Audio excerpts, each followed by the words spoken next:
మెయిన్‌గా కావాల్సిన టిప్స్ అయితే చెప్తున్నా. అండ్ ఆ టిప్స్ ఎస్పెషల్లీ ఈ వీడియోలో బైక్స్ గురించి, బైక్ గురించే మాట్లాడుకుందాం. మీరు రైడ్‌కి వెళ్తున్నప్పుడు ఈ మెయిన్ చెక్ లిస్ట్ అయితే పక్కా మర్చిపోయి ఉంటారు. సో, వీడియోని లాస్ట్ వరకు చూడండి. ఎందుకంటే ఈ వీడియోలో చాలా టిప్స్ అయితే ఉన్నాయి. చెక్ లిస్ట్‌లో తప్పకుండా ఇవి లేకుండా అయితే మీరు లదాఖ్ రైడ్‌లో పెద్ద బిస్కెట్ అయిపోతున్నారు. What's up my device, welcome back to my YouTube channel NS vlogs. ఈ వీడియోలో నేను కంప్లీట్గా మన బైక్ మీద ఏమేమైతే సెటప్ చేయాలో కంప్లీట్గా చెప్తున్నా. ఎందుకంటే లదాఖ్ వెళ్తున్నారు, లదాఖ్ వెళ్ళేటప్పుడు ఈ మెయిన్ థింగ్స్ లేకపోతే మాత్రం పెద్ద బిస్కెట్ అవుతారు. So let's begin the show. Presently bike గురించి మాట్లాడుకుందాం. 100cc నుండి టాప్ సీసీ వరకు మా బైక్స్ అయితే తీసుకెళ్ళచ్చు. 100 to 150cc అయితే బండి కొన్ని ప్లేసెస్ కొంచెం స్ట్రగుల్ అయితే ఫేస్ చేస్తుంది. సో మీరు తీసుకెళ్ళండి, కానీ కొంచెం ఆ స్ట్రగుల్ పీరియడ్లో మాత్రం కొంచెం రైడర్గా మీరు రైడ్ చేస్తున్నందుకు మీరు బైక్కి కొంచెం సపోర్ట్ ఇచ్చిందంటే బైక్ మిమ్మల్ని తీసుకెళ్ళిపోద్ది. చాలామంది ఇప్పటి వరకు స్కూటర్ల మీద, ప్లాటినా మీద, స్ప్లెండర్ల మీద కూడా లదాఖ్ చేశారు, చేయలేదు అనట్లేదు.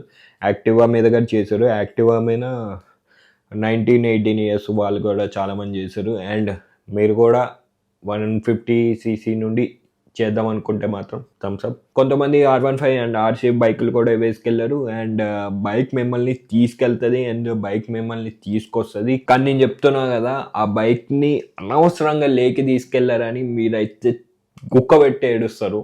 అండ్ కొంతమంది రైడింగ్ ఎక్స్పీరియన్స్ అబ్బా సూపర్ ఉందా అనుకో, టార్చర్ అయితే మామూలుగా ఉండదు.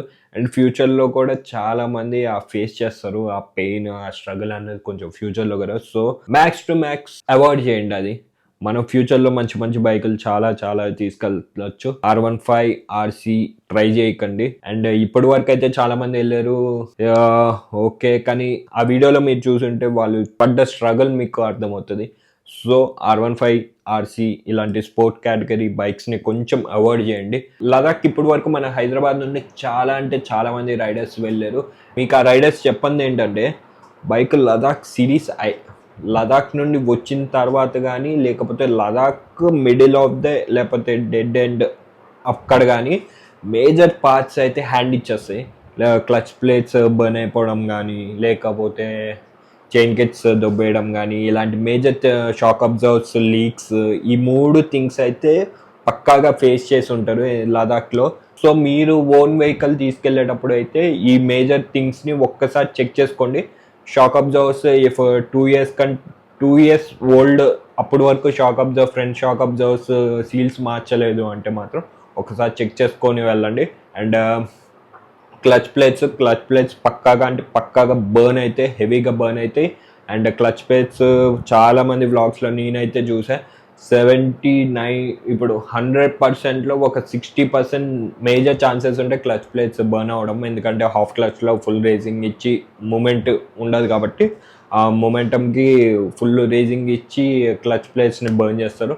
అండ్ ఎస్పెషల్లీ లూప్ చేసుకోకపోవడం వల్ల చైన్ కిట్ కూడా దుబ్బేస్తాయి. అండ్ అండ్ అండ్ అండ్ అంటే ఇలాంటివి చాలా ఉంటాయి. అండ్ మెయిన్గా బైక్ పైన నేనైతే 3 మేజర్ థింగ్స్ అయితే పక్కాగా ఫిట్ చేసుకొని ఇక్కడ నుండి వెళ్ళండి. ఇంజన్ సర్వీసింగ్ అది లాస్ట్లో ఎక్స్ప్లెయిన్ చేస్తా. అండ్ ఈ అంటే ఇంకేమేమి ఉన్నాయో అవన్నీ లాస్ట్లో ఎక్స్ప్లెయిన్ చేస్తా. కానీ మేజర్ 3 థింగ్స్ అయితే మీకు బైక్కి పక్కాగా ఫిట్ చేయించుకోండి. ఫస్ట్లో ఏంటంటే ఛార్జర్. సింపుల్గా చెప్తున్నా, ఛార్జర్, USB ఛార్జరు, అది అందరికీ తెలిసిందే, పక్కాగా ఫిట్ చేయించుకోండి. ఇక ఇఫ్ పెట్టించుకోలేదంటే మీకు ఛార్జింగ్ దొబ్బేస్తుంది. ఎందుకంటే పవర్ బ్యాంక్తో, నాకు తెలిసి పవర్ బ్యాంక్తో అసలు సపోర్ట్ కాదు. పవర్ బ్యాంక్తో ఛాన్సెస్ తీసుకోకండి, యూఎస్బీది అయితే పెట్టుకోండి. అండ్ ఇంకోటి పక్కాగా లైట్స్ అయితే ఎక్స్ట్రా ఫిట్టింగ్ లైట్స్ అయితే వేయించుకోండి. ఎందుకంటే మీరు డేలోనే రైడ్ చేస్తారని నేను చెప్పట్లేదు. సమ్ టైమ్స్ సిచ్యువేషన్ బ్యాడ్ అయ్యి మీరు నైట్ రైడ్ చేయాల్సిన సిచ్యువేషన్గా రావచ్చు. సో ఆ సిచ్యువేషన్లో మీరు పక్కగా లైట్స్ అయితే లైట్స్ అయితే ఫిట్ చేసుకోండి. నేను అంటున్నా అని కాస్ట్లీ లైట్స్ కాదు, మన హైదరాబాద్లో ఉన్న వాళ్ళకి అందరికీ కోటిలో మ్యాక్సిమం ఒక 1500 to 2000 లోపు ఒక మంచి లైట్స్ అయితే, డీసెంట్ లైట్స్ అయితే దొరుకుతాయి. రెస్ట్ ఆఫ్ ది కొంచెం మన బైక్ లైట్ సపోర్ట్ చేస్తే చాలు, will be full happy. And ఇంకోటి ఏంటంటే థర్డ్ పార్ట్ ఏంటంటే tail rack. If saddle bags ఉన్నాయి, టైల్ ర్యాక్స్ ఉన్నాయి. ఇఫ్ అంటే మీ కంఫర్ట్, ఇఫ్ మీరు పిలియన్తో వెళ్తున్నారు అండ్ నేను ట్రావెల్ ఒక 60 లీటర్స్ ట్రావెల్ బ్యాగ్ తీసుకున్నా అంటే మీరు పక్కాగా టైల్ ర్యాక్ వేయించేసుకోండి. ఎందుకంటే ఎమర్జెన్సీలో మీరు సిట్టింగ్ పోస్చర్ కూడా నాకు తెలిసి టైల్ ర్యాక్ వల్ల you will feel comfortable. And saddle bags present అయితే మార్కెట్లో ఒక 3 years బ్యాక్ రైనాక్స్లో చాలా బాగా దొరుకుతుండే. ఇప్పుడుగా దొరుకుతున్నాయి కానీ చాలామంది సజెస్ట్ అయితే తీసుకోవట్లేదు. దానికంటే నావిగేటర్ బ్యాగ్స్ అయితే తీసుకుంటున్నారు, నేను తీసుకున్నది. సో మీరు కూడా సాడిల్ బ్యాగ్స్ తీసుకుంటున్నారు అంటే కొంచెం ఆలోచించండి. దానివల్ల ఏంటంటే సాడిల్ ర్యాక్స్ వేసుకోవాలి. అన్ని బండ్లకు సాడిల్ ర్యాక్స్ ఈజీగా దొరకవు, కొన్ని బండ్లకు మాత్రమే సాడిల్ ర్యాక్స్ దొరుకుతాయి. సో సాడిల్ బ్యాగ్స్ కొనుక్కున్నప్పుడు మాత్రం కొంచెం ఆలోచించండి. ఎక్స్ట్రాగా అంటే కొంచెం ఎక్స్ట్రాగా మీరు పెడుతున్నట్టు అనిపిస్తుంది. ఈ 3 మేజర్ పార్ట్స్ ఎందుకు అంటున్నారంటే మీరు కామన్గా అందరూ లదాఖ్ వెళ్తున్నారంటే ఈ 3 పార్ట్స్ అయితే పక్కగా వేయించేసుకుందాము, నువ్వు చెప్పేది ఏంది అనొచ్చు. ఇవి చాలా అంటే చాలా మేజర్ రోల్ ప్లే చేస్తుంది బైక్లో. సో తప్పకుండా ఇవైతే పక్కాగా మర్చిపోకండి. అండ్ నెక్స్ట్ థింగ్ బైక్స్ అంటే మీరు ఏ బైక్ తీసుకెళ్తున్నారు? యమహా బైక్స్ తీసుకెళ్తున్నారా, లేకపోతే రాయల్ ఎన్ఫీల్డ్ తీసుకెళ్తున్నారా, లేకపోతే అక్కడికి వెళ్ళి రెంట్ తీసుకెళ్ళి అక్కడికి వెళ్ళిన తర్వాత రెంట్ అంటే మాత్రం 99% నేను చెప్తున్నాను కదా మీకు దొరికేది రాయల్ ఎన్ఫీల్డ్ బండ్లే దొరుకుతాయి. ఎందుకంటే ఇష్టం వచ్చినట్టు కొట్టి పిపి చేసి అక్కడ రెంట్ బైక్స్ కాబట్టి పిపి చేసి అక్కడే వాడేస్తారు. అది ఎలా ఉన్నా ఏ కండిషన్లో ఉన్నా మనము చూసుకొని దగ్గర ఉండి ఫుల్గా తరోగా చెక్ చేసుకొని వీడియో అయితే పక్కాగా తీసుకోండి. ఇఫ్ లదాఖ్లో మీరు రెంట్కి తీసుకుంటే మాత్రం బైక్ని చుట్టూరా వీడియో తీసుకోండి. అండ్ ఈ పాయింట్ అయితే గుర్తుపెట్టుకోండి, మీరు బ్రేక్ ప్యాడ్స్ అయితే పక్కాగా చెక్ చేసుకోండి. బ్రేక్ ప్యాడ్స్ వాళ్ళు ఏం చేస్తారంటే ఏదో ఒక 100 కిలోమీటర్ 200 కిలోమీటర్ నడిచేది ఇస్తారు. మీరు ఒక ఇప్పుడు లేనుండే నూబ్రాకో ఇక ప్యాంగాంగ్కి వెళ్ళే లోపు మనకి బ్రేక్ ప్యాడ్స్ మొత్తం అరిగిపోయి కిస్ అని సౌండ్లు వస్తాయి. ఆడేమంటాడంటే నాకేం తెలుసు భయ్యా, మీరు రైడ్ చేస్తున్నారు కదా, మీరు చక్కగా నడపలేదు అంటారు. అందుకే ముందుగానే బ్రేక్ ప్యాడ్స్ పక్కాగా చెక్ చేసుకోండి. కొంచెం ఇలా వంగి చెక్ చేస్తే బ్రేక్ ప్యాడ్స్ ఎంత ఉన్నాయి, వస్తుందా రాదా మీకు అర్థమైపోతుంది. అండ్ ఇక్కడ నుండి మన హైదరాబాద్ నుండి వెళ్తున్నారు అంటే రాయల్ ఎన్ఫీల్డ్ బైక్ అయితే మాత్రం మ్యాక్సిమం అందరికీ ఒకటే ప్రాబ్లము, ట్యూబ్ టైర్ వాళ్ళకి సొల్యూషన్ ఏంటంటే కొంచెం తర్వాత చెప్తా. సో మన హైదరాబాద్ నుండి వెళ్తున్నారు అంటే యమహా కానీ పల్సర్ కానీ ఈ బైక్స్ సపోర్ట్ చేస్తాయి, పక్కగా లదాఖ్లో సపోర్ట్ చేస్తాయి. కానీ ఎందుకన్నా మంచిది మీరు పక్కాగా కొన్ని స్పేర్ పార్ట్స్ అయితే తీసుకెళ్ళండి. దాంట్లో ఫస్ట్ థింగ్ క్లచ్ కేబుల్, ఇంకా బ్రేక్ కేబుల్స్ ఏమైనా ఉంటే అవి పక్కా తీసుకెళ్ళండి. అండ్ బ్రేక్ ప్యాడ్స్ అయితే పక్కా చెక్ చేసుకోండి. ఆడు చెప్పిన మూసుకొని కొత్త వేయించేసుకోండి. ఎందుకంటే అప్ అండ్ డౌన్ మీకు అరౌండ్ ఒక 10,000 కిలోమీటర్స్ వస్తుంది. 10,000 కిలోమీటర్స్ కాంటినెంటల్ జీటీ ఇంటర్సెప్టార్ అంటే ప్రీమియం బండ్లకి 10,000 కిలోమీటర్స్ బ్రేక్ ప్యాడ్స్ ఇస్తాయేమో, కానీ మనకి చిన్న బండ్ల 150cc అయితే ఒక 5,000-6,000 ఇస్తుంది కాబట్టి ఆలోచించండి. బ్రేక్ ప్యాడ్స్ అయితే ఒక స్పేర్ పార్ట్ పెట్టుకోవడంలో తప్పలేదు.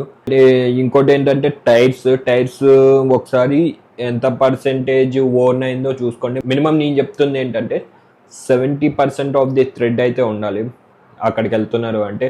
ఎందుకంటే అక్కడికి వెళ్ళేటప్పుడు మీరు మౌంటైన్ ఎక్కేటప్పుడు బండి లాగట్లేదు అని ఫుల్ బర్నింగ్ ఇచ్చారంటే టైర్ బాగా అరుగుతుంది, లేకపోతే సంథింగ్ అక్కడ ఉన్న ఆఫ్ రోడింగ్ కి సపోజ్ తక్కువ వేర్ ఉన్న 40-50% ఉన్న వేర్ టైర్లు తీసుకెళ్తే అరిగిపోద్ది అండ్ ఈజీగా పంచర్ అయ్యే ఛాన్సెస్ ఉన్నాయి. ఇన్ కేస్ మీ బండి ట్యూబ్ టైర్ అయితే నేను సింపుల్గా ఒకటే చెప్తున్నా, ఫార్ములా ఎక్స్ అని ఒక టైర్లో ఒక సీలెంట్ లాంటిది దొరుకుతుంది, అది వేయించుకోండి. ఎందుకని వచ్చింది నా బైక్లో నేను వేయించుకున్న ఇప్పటికీ ట్యూబ్లో అలానే ఉంటుంది ఆ సీలెంట్.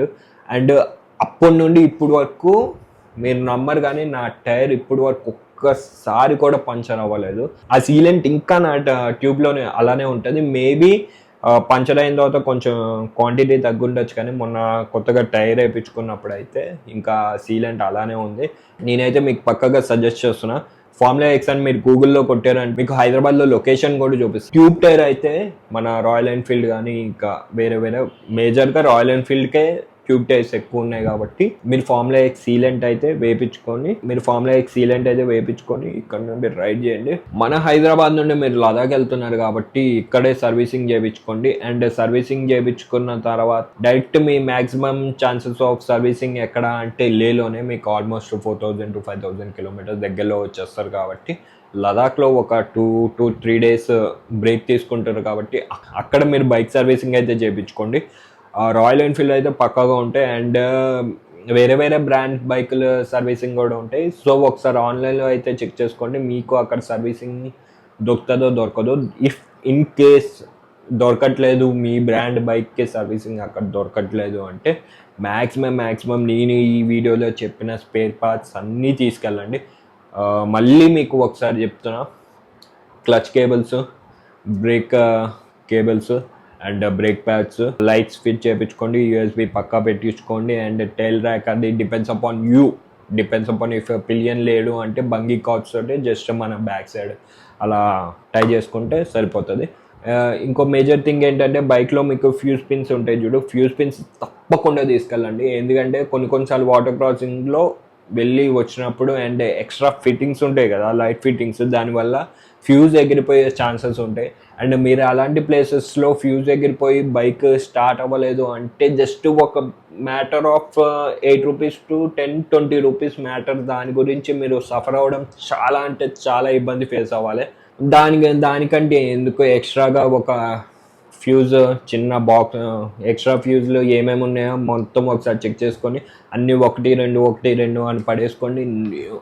ఫ్యూచర్లో కావాలంటే ఇంటికి వచ్చిన తర్వాత జస్ట్ ఒక 100 rupees పక్కన పోయినా పర్వాలేదు, కానీ ఫ్యూజ్లు అయితే తప్పకుండా తీసుకెళ్ళండి. ఫ్యూజ్ ఎగిరిపోయిందంటే చాలామంది రైడర్స్ నేను చూసా, ఫ్యూజ్ ఎగిరిపోయి నేను వెళ్ళిన రైడ్లో అయితే ఒక ఎన్నికి ఫ్యూజ్ పోయిందంటే నా బైక్లో ఉన్న ఫ్యూజ్ ఇచ్చాను, ఎందుకంటే నాకు ఆల్రెడీ ఇంకొన్ని స్పేర్ పార్ట్స్ అయితే మెయింటైన్ చేస్తాను. అండ్ ఫైనల్లీ నేనైతే ఒకటే చెప్తున్నా, మీరు ఏ బైక్ అయినా తీసుకెళ్ళండి, 100cc పైన ఏ బైక్ అయినా తీసుకెళ్ళండి, యాక్టివా అది ఇది ఏదైనా తీసుకెళ్ళండి. బైక్ని నూపుకుంటూ అయినా మీరు లదాఖ్ వెళ్ళిపోతారు. ఆ ప్యాషన్, ఆ మోటో ఉంది అంటే మీరు నూక్కోనైనా పైకి వెళ్ళిపోతారు. సో బైక్ మిమ్మల్ని ఎలా అయినా తీసుకెళ్తుంది, కానీ బైక్కి కావాల్సిన కొన్ని మినిమం బేసిక్ థింగ్స్ అయితే మీరు మర్చిపోయారు అంటే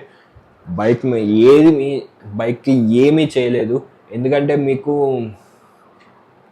మీకు రేర్గా ఎందుకంటే మీకు ఎవ్రీ 200-150 kilometers కానీ పెట్రోల్ బంక్సే ఉండవు.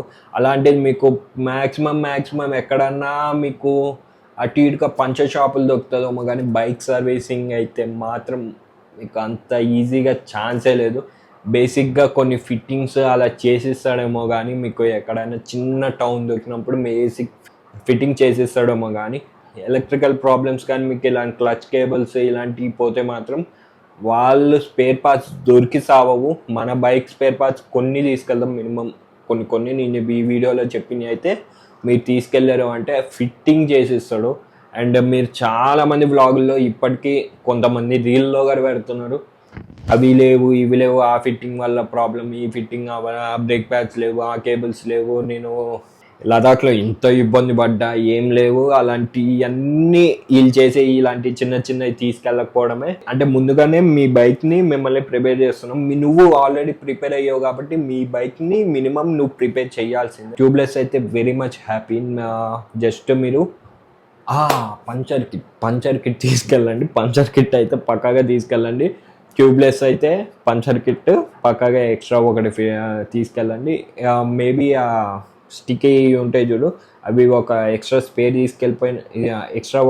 తీసుకెళ్ళినా తప్పలేదు. ఎందుకంటే కొన్నిసార్లు టైర్ ఫుల్గా పెద్ద హోల్ వాడి అక్కడే కొన్ని లాట్ ఆఫ్ పంచర్స్ వేయాలి. ఇవన్నీ ఎందుకు చెప్తున్నా అంటే మీరు ఇక్కడైతే 3,000 rupeesకి ఒక న్యూ టైర్ దొరుకుతుంది, కానీ అక్కడైతే మీకు ఆల్మోస్ట్ 6,000-7,000 ఆడి నీ సిచ్యువేషన్ ఆడుకుంటాడు. సో మ్యాక్స్ టు మ్యాక్స్ అలాంటివి అవాయిడ్ చేయడానికి ఇలాంటివి పట్టుకొని వెళ్ళారు అంటే అమ్మయ్య అనుకోవచ్చు. జస్ట్ మీకు పంచర్ కిట్ తీసుకెళ్ళడం వల్ల మీకు ఎంత అంటే ఆల్మోస్ట్ 300 రూపీస్ సేవ్ చేస్తారు. ఆడైతే డిమాండ్ అక్కడ సింపుల్గా ఇలా 300 రూపీస్ వబ్బేస్తాడు. ఆ మొత్తం కిట్ నీకు ఒక 250 రూపీస్ 400 రూపీస్లో దొరికేస్తుంది మన అమెజాన్లో. సో ఇలాంటి అన్నీ కొంచెం బైక్కి కావాల్సిన ఫ్యూజెస్ అంటే స్టార్టింగ్ నుండి ఫ్రంట్ టైర్ బ్యాక్ టైర్ ఏమేం కావాలో అన్నీ. అండ్ ఈ వీడియోలో నేను చెప్పినట్టు పక్కాగా మీ బైక్ డ్యామేజ్ కానీ లేకపోతే మేజర్ పార్ట్స్ ఎగిరిపోవడం కానీ పక్కాగా జరుగుతుంది. మళ్ళీ అన్న నువ్వు చెప్పావు నా బైక్ సూపర్గా వచ్చింది ఏం అవ్వలేదన్నా అంటే అవుతుంది రా అయ్యా, ఒక 2-3 months అయితే పక్కాగా మళ్ళీ అది హ్యాండ్ ఇస్తుంది. సో ముందుగానే కొన్ని పార్ట్స్ చెక్ చేసుకొని సర్వీసింగ్ వారితో పక్కగా మాట్లాడుకొని క్లచ్ కేబుల్ అవి ఇవి అన్నీ కరెక్ట్గా ఉన్నాయా లేవా అది నీ ఓన్ బైక్ కాబట్టి నువ్వు ఫీల్ అవుతావు. ఇక్కడ నుండి వెళ్ళేటప్పుడు సపోజ్ రెంట్ బైక్ అయితే నేనే చెప్తా, నీ ఇష్టం వచ్చినట్టు కొట్టుకో, ఏమైనా చేసుకో, ఏమైనా పడి దాంట్లో ఏ బాధ లేదు. నేనే చెప్తున్నా వదిలిపడి. రెంట్ బైక్ అయితే నీ ఇష్టం వచ్చినట్టు కొట్టి ఇష్టం వచ్చినట్టు చేసి వదిలి. అదే ఓన్ బైక్ అయితే మాత్రం ఈ మేజర్ పార్ట్స్ అయితే నువ్వు జాగ్రత్తగా తీసుకోవాలి. అంటే నెక్స్ట్ వీడియోలో మీకు లగేజ్ ఏం తీసుకెళ్ళాలి, ఏమేమి అవాయిడ్ చేయాలో మీకు చెప్తా. అంత తొందరగా పరిగెత్తకండి లదాఖ్కి, ఎందుకంటే లదాఖ్ రోడ్స్ ఆల్రెడీ క్లోజ్డ్ అయిపోయినాయి. మనాలి టు లే రోడ్ ఆల్రెడీ క్లోజ్ అయ్యింది. సో చాలామంది కొంచెం డిలే తీసుకోండి. జూన్ ఎండింగ్ లేకపోతే జూలై టు ఆగస్టు మంచి సీజను. సో కొంచెం ఆగండి, ఏం పర్వాలేదు. ఆల్రెడీ ఇప్పుడు స్నో పడుతుంది. క్లైమేట్ అయితే చాలా వియర్డ్గా బిహేవ్ చేస్తుంది. ఎప్పుడు స్నో పడుతుందో ఎప్పుడు ఏమవుతుందో తెలీదు. ఎందుకంటే ఎప్పుడో జనవరిలో పడాల్సిన స్నో మొన్న మార్చ్లో పడ్డది. అండ్ మార్చ్ తర్వాత మళ్ళీ మొన్న మేలో మళ్ళీ ఇంకా ఏప్రిల్లో పడాల్సిన స్నో మొన్న పడ్డదంట. సో దాన్ని బట్టి అర్థం చేసుకోండి క్లైమేట్ అయితే ఎలా ఉందో అసలు అర్థం కాదు. సో మీరైతే ముందుగానే ప్రిపేర్ అవ్వండి. అండ్ లగేజ్ ఏం తీసుకెళ్లాలో నెక్స్ట్ వీడియోలో మీకు తప్పకుండా చెప్తా. లగేజ్ ఏం తీసుకోవాలో నెక్స్ట్ వీడియోలో తప్పకుండా చెప్తా. ఎందుకంటే లగేజ్ మీరు 60-70 లీటర్స్ ఆఫ్ పెద్ద బ్యాగ్ తీసుకెళ్ళి పెద్ద బిస్కెట్ అవుతావు. సో నేను చెప్పినట్టు చేస్తే మాత్రం మీకు జస్ట్ ఒక 25 లీటర్స్లో ఖతం చేసేద్దాం. With all said do like, share and subscribe. And కామెంట్లో చెప్పండి మీకు ఏమైనా డౌట్స్ ఉంటే నేను మీకు క్లారిటీ ఇచ్చేస్తా ఏమేమి తీసుకెళ్ళాలి. With all said bye.